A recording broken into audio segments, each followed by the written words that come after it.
Et oui, parce que comme je le disais tout à l'heure, on laisse le trophée. Vous savez, on ne peut pas se passer les choses de main en main à l'heure qu'il est. Donc voilà, le trophée, il est là pour que vous le voyez, ce magnifique trophée, et puis on le remet en coulisses, bien sûr. Donc catégorie technologie et innovation, il y a encore une mention et un prix dans cette catégorie. La mention, elle est attribuée à santé.fr et encore Isobar, ils viennent tout juste de sortir pour caractérisation et tagage des contenus sur santé.fr. Qu'est-ce qu'ils ont fait en fait pour lutter contre la cyberchondrie? Santé.fr a fait appel donc à Isobar. Ils ont mis au point un dispositif servant à mieux orienter l'internaute dans sa recherche d'informations officielles sur la santé. Et c'est véritablement un défi technique qu'a salué le jury, celui de travailler sur une data textuelle et non structurée. Voilà pour la mention. Et donc, pour le prix, dans la catégorie technologie innovation, pour remettre ce prix, j'accueille Carole Elouk. Bonjour. Bonjour. Deputy CEO in charge of creative and consulting d'Adventory. Ah bah j'ai tout dit, hein. Moi j'ai tout ce qui est écrit sur l'affiche. Carole, chez Adventory, vous êtes spécialisée dans la personnalisation des messages publicitaires et des stratégies digitales data-driven.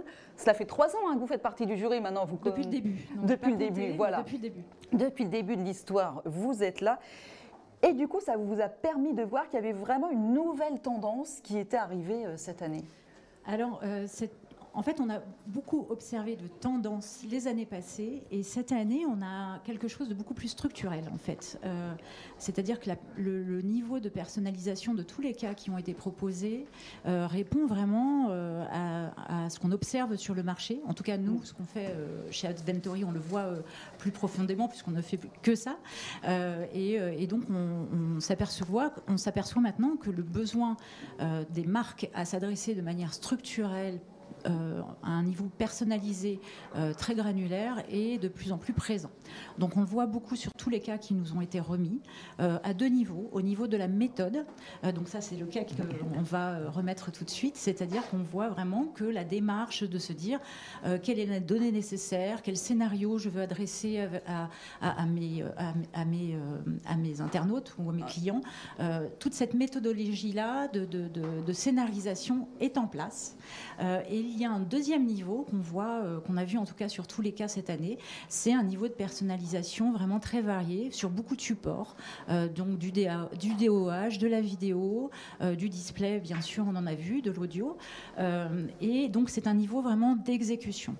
C'est là où la technologie vient en support de la créa et de la data, donc qui est là sur le premier niveau de compréhension, où vraiment la méthodologie est là.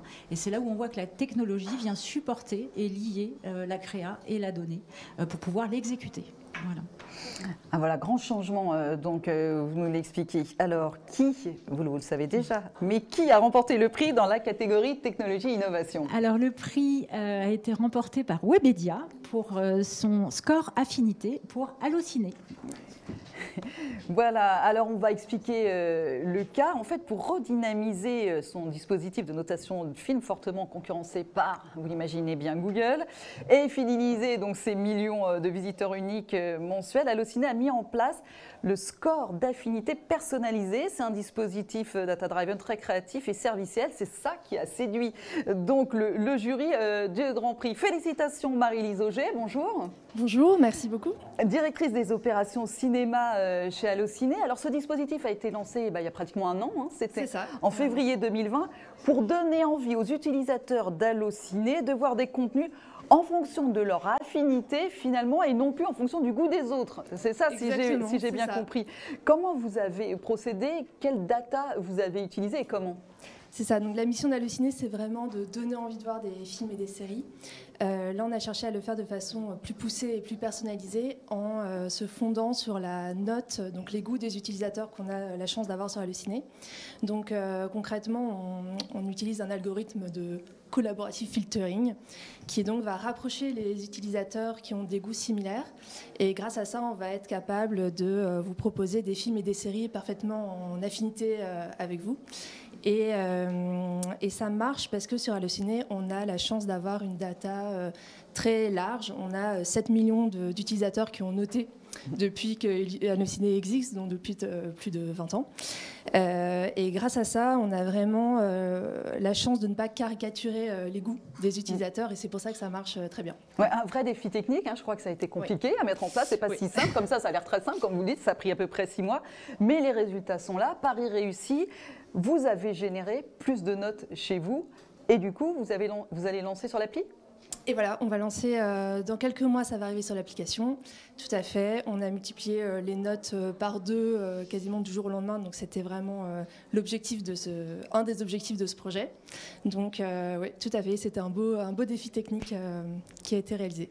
Eh bien, bravo à vous et merci Marie-Lise Auger pour Allociné. Merci beaucoup à vous Carole et Louk. Et alors, pour être encore plus performant dans les usages de la data, une initiative a vu le jour, c'est le wiki du data marketing, décryptage.